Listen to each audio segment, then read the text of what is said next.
मैं पार्टी में नहीं आ पाऊंगी।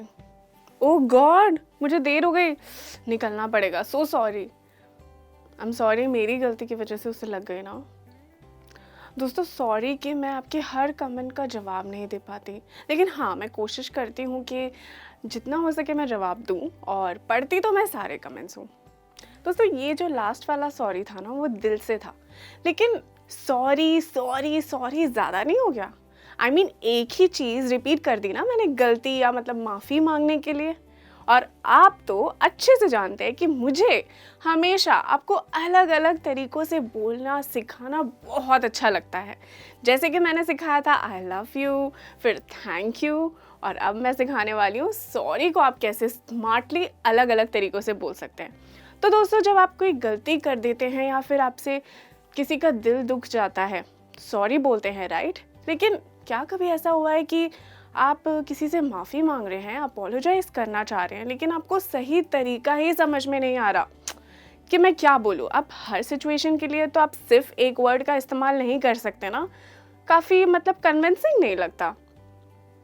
तो हर सिचुएशन के लिए आप कैसे स्मार्टली माफ़ी मांगे वो भी बहुत ज़रूरी है, ताकि सामने वाले को ना ऐसा लगे कि हाँ यार इसे सच में बुरा लग रहा है और ये सच में सॉरी फील कर रहा है। तो इसीलिए मैं आपके लिए आज का बहुत ही इंटरेस्टिंग लेसन लेके आई हूँ। आपको मेरे साथ बने रहना है शुरू से लेके अंत तक के, क्योंकि मैं आपको सिखाऊंगी 20 तरीके, जी हाँ 20 डिफरेंट वेज टू से सॉरी, यानी आप 20 अलग तरीक़ों से माफ़ी मांग सकते हैं। तो दोस्तों चलिए शुरू करते हैं बिना देर किए। दोस्तों सिर्फ सॉरी बोलने की जगह आप ये सबसे पहला जो मैं आपको सिखा रही हूँ आप ये भी बोल सकते हैं, जो कि है I beg your pardon. I beg your pardon मतलब मैं तुमसे माफ़ी चाहता हूँ। दोस्तों ये कई बार ऐसा होता है ना कि हम कुछ सुन नहीं पाते हैं, तब आप इस फ्रेज़ का इस्तेमाल कर सकते हैं, ठीक है। दूसरा है I M terribly sorry. I am terribly sorry मतलब जब आपको ऐसा लगे कि आपने बहुत बड़ी गलती कर दी है ना, तब आप सिर्फ सॉरी की जगह बोल सकते हैं यार सॉरी मुझसे गिर गया, आई एम टेरिबली सॉरी। तीसरा है I M awfully sorry. I am awfully sorry मतलब मैं बहुत ज़्यादा सॉरी फील कर रहा हूँ। दोस्तों ऑफुली का मतलब होता है ज़्यादा ख़राब लगना, ठीक है। तो ये आप कब यूज़ कर सकते हैं जब आपको ऐसा सच में किसी से, समझ लीजिए किसी का कुछ आपसे गुम गया है, या तो आप उन्हें नंबर देना चाहते थे आपने गलत दे दिया, तो आप तब भी इस फ्रेज़ का इस्तेमाल कर सकते हैं आई एम ऑफुली सॉरी, यार मुझसे गलती हो गई, सॉरी मैं तुम्हें सही नंबर देती हूँ। समझ में आ रहा है? बहुत ही सिंपल है, लेकिन ये जो कुछ कुछ वर्ड्स है ना जो मैं आपको साथ में सिखा रही हूँ उसे ध्यान रखिए और नोट करते जाइए, या तो बस ध्यान रखिए और सुनते रहिए मेरे साथ, ठीक है। आइए देखते हैं अगला कौन सा फ्रेज़ है। अगला है excuse me please. Excuse me please. अब आप बोल रहे होंगे जेनी ये तो मतलब एक्सक्यूज़ मी तो हम सॉरी के लिए नहीं बोलते हैं, लेकिन दोस्तों इसका क्या मतलब होता है, माफ़ कीजिएगा प्लीज़। ये आप तब बोल सकते हैं जब आपको कहीं से अचानक उठकर जाना पड़ जाए, जैसे कि आप कोई मीटिंग में हैं और अगर आपको अचानक कुछ अर्जेंट काम है और आपको जाना पड़ेगा, तो आप बोल सकते हैं guys I have to leave, excuse me please, ठीक है। समझ में आ रहा है? अगला देखते हैं कौन सा। अगला है I didn't mean that. I didn't mean that मतलब मेरा वो मतलब नहीं था। दोस्तों बहुत बार हमारी बात को सामने वाला गलत ले लेता है, तो अगर आपकी बात को वो मतलब समझ ना पाए और इंसान को बुरा ना लगे और आप फिर भी उन्हें माफ़ी मांगना चाहते हैं, तो आप कैसे बोलेंगे? आई डिडंट मीन दैट मतलब यार मैंने ज़्यादा मजाक कर दिया, but I didn't mean that. समझ में आया? अगला देखते हैं। अगला है माई मिस्टेक। माई मिस्टेक मतलब सिर्फ सॉरी की जगह आप कह सकते हैं माई मिस्टेक। थोड़ा सा ये इनफॉर्मल हो जाता है, लेकिन आप ये अपने दोस्तों के साथ बोल सकते हैं, या तो झट से अगर आपसे कुछ भूल हो गई हो, ठीक है, तो तब आप इस फ्रेज़ का इस्तेमाल कर सकते हैं कि माई मिस्टेक मतलब ये मेरी गलती थी, मैं इसे सुधार लूँगा। या आपने कोई गलत एंट्री कर दी है, ठीक है, आप काम कर रहे हैं गलत एंट्री कर दी और आपको किसी ने पूछा यार ये टैली क्यों नहीं हो रहा है, ओ माई मिस्टेक। समझ में आ रहा है? ये बहुत अलग अलग सिचुएशन के हिसाब से आप फिट कर सकते हैं दोस्तों। मैं सिर्फ यहाँ पे आपको 1-2 सिचुएशंस दे रही हूँ, ठीक है। चलिए आगे देखते हैं, आगे कौन सा है। It was careless of me. It was careless of me ये मेरी देखभाल ना करने की वजह से हुआ है। दोस्तों अगर आपकी केयरलेसनेस की वजह से किसी का कुछ नुकसान हो जाए, तब आप इस फ्रेज़ का इस्तेमाल कर सकते हैं, ठीक है। जैसे कि कुछ समझ लीजिए उनका प्लान था लेकिन आपने टाइम पे जवाब नहीं दिया, इसलिए उनका प्लान सक्सेसफुल नहीं हो पाया, या कोई पार्टिसिपेट करना था कहीं पे, किसी पूरा ग्रुप में किसी डांस पार्टिसिपेशन जाना था, लेकिन आपकी लापरवाही थी कि आपने सही टाइम पे रजिस्टर नहीं किया, तो ये आपकी केयरलेसनेस थी, राइट। तो हमेशा अपनी गलती को मान के आगे बढ़ना चाहिए। तो आप इस फ्रेज़ का बड़ा स्मार्टली इस्तेमाल कर सकते हैं। दोस्तों अगला देखते हैं कौन सा है।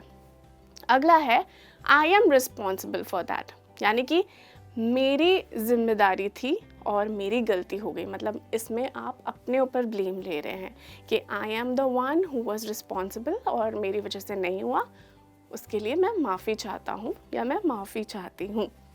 ध्यान से फ्रेज़ देखते जाइए, इतने डिफ़िकल्ट नहीं है बट बहुत सारे हैं तो अच्छे से याद रखिएगा।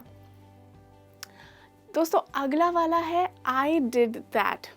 मतलब आई डिड दैट, या तो ये आप तब बोलेंगे जब आपसे कोई गलती है, आपसे कोई गलती हुई है और आप अपनी गलती को एक्सेप्ट करना चाहते हैं। समझ लीजिए बहुत, जैसे ऑफिस में हैं या फिर कॉलेज में हैं या फिर कहीं पे भी ग्रुप में हैं और ना ऐसे टीचर पूछते हैं कि किसने किया था, तब आप बोल सकते हैं सॉरी मैम की जगह आप बोल सकते हैं ma'am I did that, I am sorry. ठीक है, समझ में आया? ये देखिए ये कितना अच्छा लगता है रादर देन सिर्फ बोलना मैम सॉरी। अब ये इतना कन्विंसिंग नहीं लगता, राइट? इसलिए मैं आपके लिए इतने फ्रेजेस लेके आई हूँ। आई होप आप अच्छे से देख रहे हैं। चलिए बढ़ते हैं, हम अगला फ्रेज देखते हैं। अगला कौन सा है दोस्तों? अगला है put it out of your mind, I am sorry. Put it out of your mind, I am sorry. दोस्तों इसका क्या मतलब होता है? इसका मतलब है बहुत बार किसी को हम गुस्से में कुछ ऐसा कह देते हैं जो हम बिल्कुल भी मीन नहीं करते या हमें नहीं कहना चाहिए। अगर आपने ऐसा कुछ कह दिया है किसी को तो आप ये फ्रेज़ यूज़ कर सकते हैं और कह सकते हैं कि इस बात को अपने दिल से, दिमाग से निकाल दो, मैं माफ़ी चाहता हूँ या मैं माफ़ी चाहती हूँ। मैंने जो आपको बताया था कि हर सिचुएशन में सिर्फ सॉरी नहीं चाहता, मैं इसी चीज़ की बात कर रही थी। जैसे कि आप यहाँ पे कितने अच्छे से माफ़ी मांग रहे हैं तो सामने वाले को भी लगेगा कि हाँ यार चलो माफ़ कर देते हैं। दोस्तों बढ़ते हैं हम अपने अगले फ्रेज़ की तरफ, जो कि है sorry I was negligent. Sorry I was negligent. इसका क्या मतलब होता है दोस्तों? नेग्लिजेंट का मतलब होता है कि ध्यान ना देना।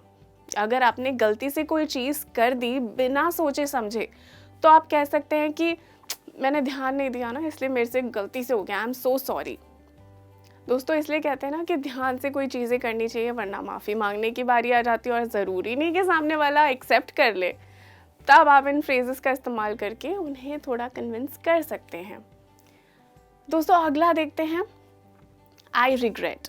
आई रिग्रेट, रिग्रेट का मतलब होता है पछतावा।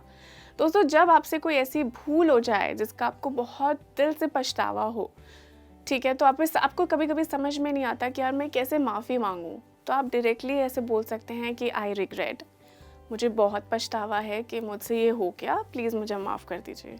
आई really regret, I am sorry to hurt you. समझ में आया दोस्तों?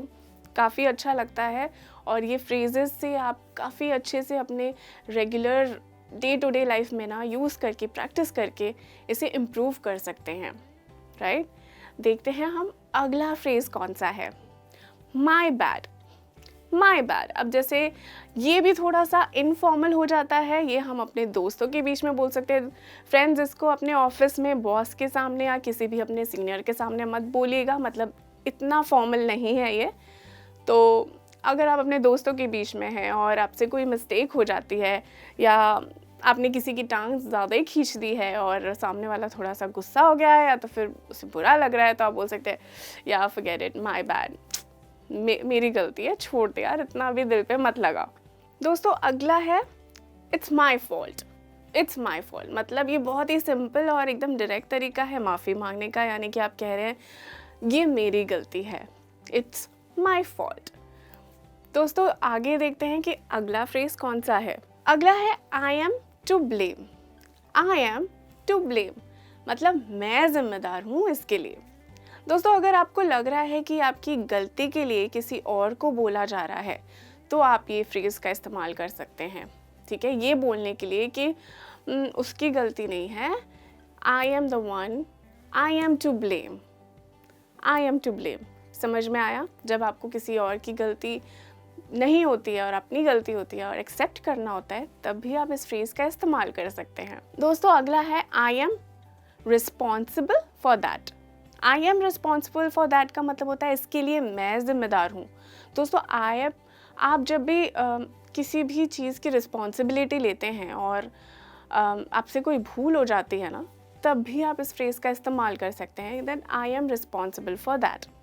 ये आप फॉर्मल जगहों पर भी यूज़ कर सकते हैं, काफ़ी अच्छा लगता है। अगला देखते हैं दोस्तों, I made an error. I made an error. Error का मतलब आपको पता है गलती, राइट, मिस्टेक।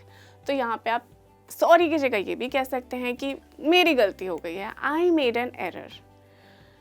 अगला है sorry I was not paying attention. Sorry I was not paying attention. माफ़ कीजिएगा, मैं ध्यान नहीं दे रहा था या दे रही थी। आप इस फ्रेज़ का यूज़ तब कर सकते हैं जब आपने किसी की कोई इम्पॉर्टेंट बात मिस कर दी हो, क्योंकि आपका ध्यान कहीं और है। दोस्तों जब आप ये फ्रेज़ इस्तेमाल करते हैं तब आप ये सिर्फ कॉन्वर्जेशन स्किल्स ही नहीं इम्प्रूव होती, बल्कि आपको थोड़ी सी आप सभ्यता भी ला पाते हैं अपनी बातों में, राइट। तो आप इन फ्रेजेस को अच्छी तरीके से प्रैक्टिस करते जाइए, जैसे जैसे मैं आपको बता रही हूँ। दोस्तों अगला है I was mistaken. I was mistaken मतलब मुझे गलत फहमी हो गई थी। दोस्तों कई बार होता है ना कि हमें गलत फहमी हो जाती है कि अरे यार उसने ऐसा बोला था और आपने गलत समझ लिया उस इंसान को और आपने बुरा भरा बोल दिया हो। तब आप उन्हें माफ़ी मांगने के लिए बोल सकते हैं I was mistaken, I am sorry, मैंने तुम्हें गलत समझा। तो दोस्तों ये थे हमारे 20 अलग अलग तरीके सॉरी कहने के। दोस्तों आज का लेसन यही ख़त्म होता है। आई एम श्योर आपको ये बहुत अच्छा लगा होगा, और अच्छा लगा होगा तो आप फटाफट इसे लाइक करिए, कमेंट करके बताइए कि आपका फेवरेट वाला फ्रेज़ कौन सा था, और अगर आपसे कोई भूल हुई हो तो आप कैसे इनमें से कौन सा फ्रेज़ इस्तेमाल करके आप अपनी भूल की माफ़ी मांगने वाले हैं। मुझे बहुत अच्छा लगेगा पढ़ के, तो फटाफट इसे लाइक करके दोस्तों के साथ शेयर करके, हर जगह आपको पता है कहाँ कहाँ करना है, व्हाट्सएप, इंस्टाग्राम, फेसबुक, हर जगह आप इसे शेयर करिए और मुझे बताइए कि आपको कौन सा अच्छा लगा है। मैं जल्द मिलूंगी अगले नए बेहतरीन इंटरेस्टिंग लेसन के साथ। Till then keep practising, keep smiling and take care. Bye.